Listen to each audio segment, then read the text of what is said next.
अरे श्रीमती जी कुछ तो सस्ता लो। नहीं श्रीमान जी, सब बढ़िया लो। इसमें क्या खास बात है? थोड़े में ज्यादा स्वाद, यही तो है इसकी खास बात। क्या स्वाद है? अरे मेरे राजा, सबका राजा आरती और मसाला। अब छोलिया हो या लोबिया, सफेद चने या काले चने, सब कुछ मजेदार बने।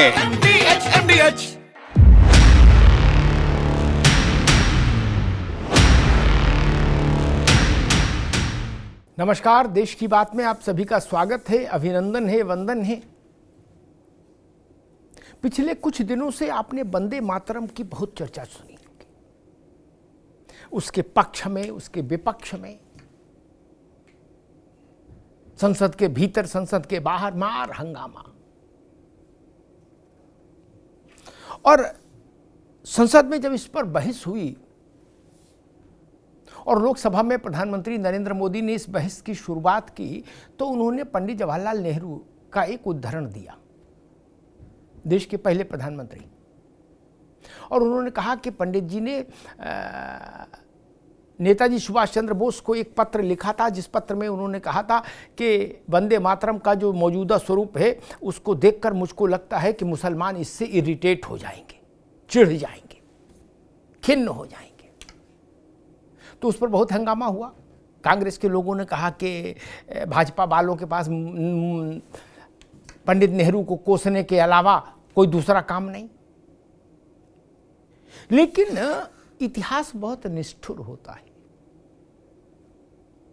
वो किसी के इरिटेट हो जाने से नहीं बदलता, किसी के आंसुओं से नहीं बदलता, किसी की प्रसन्नता से नहीं बदलता। इतिहास इतिहास रहता है, तथ्य तथ्य रहते हैं।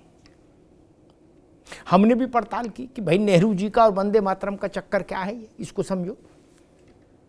नेहरू जी कोई छोटे मोटे आदमी तो थे नहीं। ऐसा तो नहीं कि नेहरू जी जयराम रमेश हैं या पवन खेड़ा है कि ठीक है कह दिया नहीं ना, भारत के पहले प्रधानमंत्री। तो जब मैंने इसमें थोड़ा सा अंदर घुसकर इतिहास को की झरोखों को खोलना शुरू किया, तो समझ में आया कि पंडित नेहरू की वंदे मातरम से तीन आपत्तियां थी। समझ लीजिए, एक नहीं, एक तो मोदी जी ने बताई दी, दो और थी। पहली आपत्ति ये कि मुसलमान इससे नाराज हो जाएंगे, पहली आपत्ति। और उसका फॉर्मूला फिर ये निकाला गया कि भाई केवल 2 स्टेंजा रखो, बाकी हटा दो, जिसमें दुर्गा, कमला, इस तरह के प्रतीकों की चर्चा है वो हटा दो। शुरुआत के 2 रख लो और बस, ताकि रस्म पूरी हो जाए, भाई वंदे मातरम भी है, चल रहा है। लेकिन मजे की बात कि जिनकी नाराजगी के डर से वंदे मातरम को नेहरू जी ने काटा छांटा, उनकी नाराजगी फिर भी दूर नहीं हुई। आज तक वो नाराज ही हैं, वो आज भी नहीं गा रहे। और मैं तो कहता हूं वंदे मातरम में सब गा काट दो, केवल वंदे मातरम रखो, वो भी नहीं बोलेंगे। गीत संगीत सब हटा दो, केवल वंदे मातरम इतना रखो, कोई यही राष्ट्रगीत है, वो इसको भी नहीं बोलेंगे। तब क्या करेगा? तब वो कहेंगे केवल वंदे करो, मातरम भी हटाओ। फिर इसलिए जिनके इरिटेट होने के डर से वंदे मातरम की शल्य चिकित्सा कर दी गई भोड़े ढंग से, अभद्र तरीके से, वो आज तक इरिटेट ही हैं, वो कभी नॉर्मल नहीं हुए। अब पंडित जी की 2 और शिकायतें वंदे मातरम से क्या थी, वो भी समझना चाहिए, देश की नई पीढ़ी को जरूर जानना चाहिए। उनकी दूसरी शिकायत ये थी कि जो वंदे मातरम है ना, ये लिखत पढ़त की बात बता रहा हूं, ऐसा नहीं कि आप सोचो अमिताभ अग्निहोत्री अपने मन से सुना रहे किस्सा। उनका था कि भाई वंदे मातरम गीत में सैडनेस की फीलिंग आती है, पंडित जी का इंप्रेशन था, दुख की फीलिंग आती है, डिप्रेशन की, दुख की, जिसको सरल भाषा में कहूं तो ऐसा लगता है जैसे वो कहना चाह रहे हो पंडित नेहरू कि रोने पीटने का गीत है यार। नहीं, हम लोग सामान्य बातचीत की भाषा में कहते हैं कि अरे रोना पीटना बंद करो, वही भाव उनका था। उनका इसमें कोई उल्लास नहीं, कोई ऊर्जा नहीं, सैडनेस, ग्लूमीनेस, अवसाद। ये क्रांति का गीत था, उसको पंडित जी ने बता दिया अवसाद का गीत है। बताइए, वंदे मातरम कह के लोग फांसी के फंदे पर झूल गए, छाती पर गोलियां खाई, उफ नहीं किया। उस मंत्र को बता दिया ये रोने पीटने वाला है। नो, ये दूसरी शिकायत थी पंडित जी को। और तीसरी शिकायत इससे भी जोरदार थी, आप सुनेंगे तो तबीयत गार्डन गार्डन हो जाएगी कि पंडित जी की सोच कितनी विशाल थी भाई, वाह। तीसरी आपत्ति उन्हें लिखत पढ़त में मालूम क्या जताई? वो ये जताई कि वंदे मातरम जो गीत है,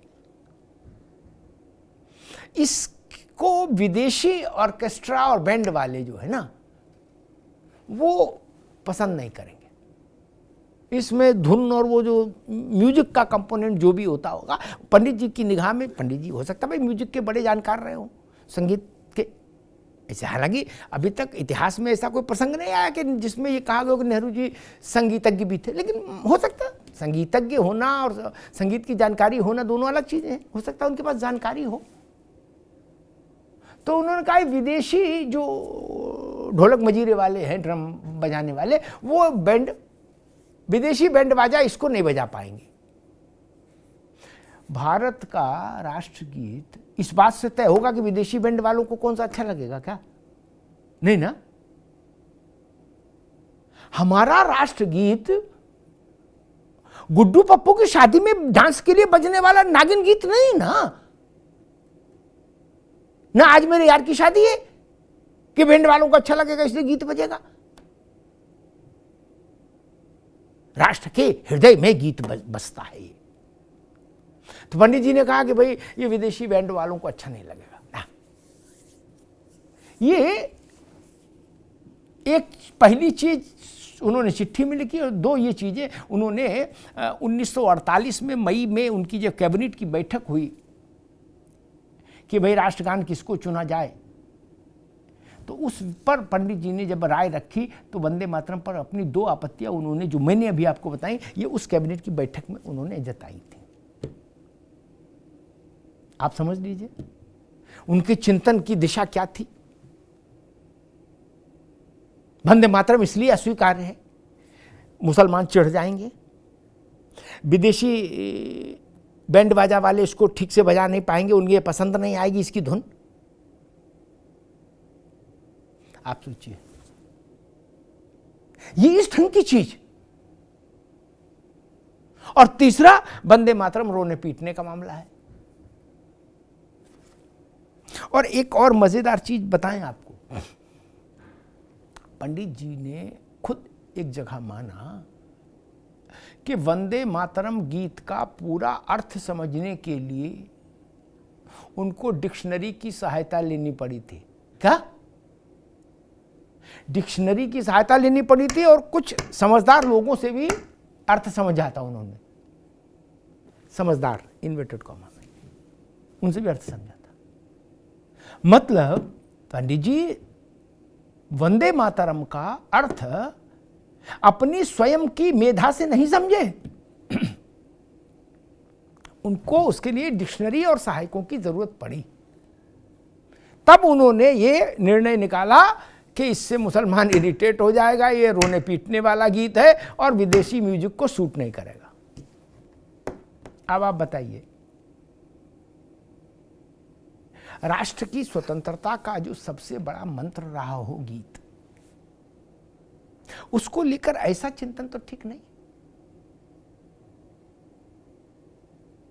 लाखों लोगों ने बलिदान दे दिया, अपने प्राणों की आहुति दे दी स्वाधीनता के महायज्ञ में।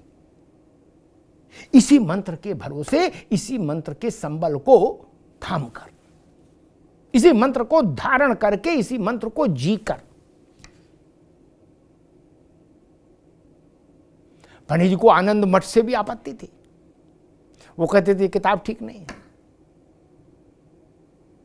और आनंद मठ में ये गीत था। तो कुल मिला के मसला ये कि भारत के रोम रोम में ऊर्जा, पराक्रम, उत्साह और क्रांति की लपट जगा देने वाला मंत्र। आप बताइए, क्या देश में वंदे मातरम से बड़ा कोई मंत्र है? नहीं। एक बार मंच से होता वंदे तो लाखों लोग उसके आगे बोलते मातरम। लगता है कि देश का रोआ रोआ वो हो गया।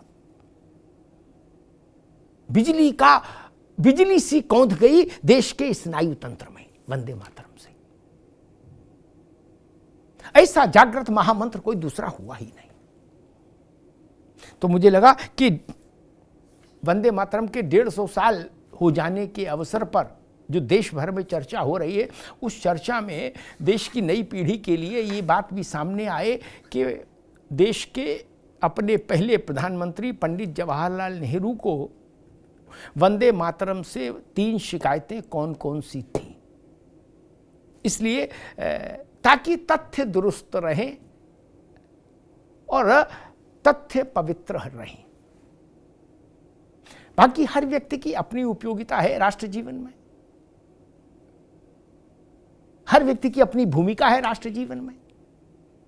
जो इतिहास में हुए उनकी भी, जो आज हैं उनकी भी, जो भविष्य में होंगे उनकी भी, वो विषय अलग है। लेकिन वंदे मातरम भारत की आत्मा का मंत्र है और उसके बारे में ऐसी धारणा रखी जाए कि विदेशी बैंड वाले उसको पसंद नहीं करेंगे, तो मामला थोड़ा सा गड़बड़ हो जाता है। राष्ट्र के मन को दुखी करने वाली बात हो जाती है। धन्यवाद। थोड़े में ज्यादा स्वाद, यही तो है इसकी खास बात। वाओ मम्मा, क्या स्वाद है। अरे मेरे राजा, सबका राजा आरती और मसाला।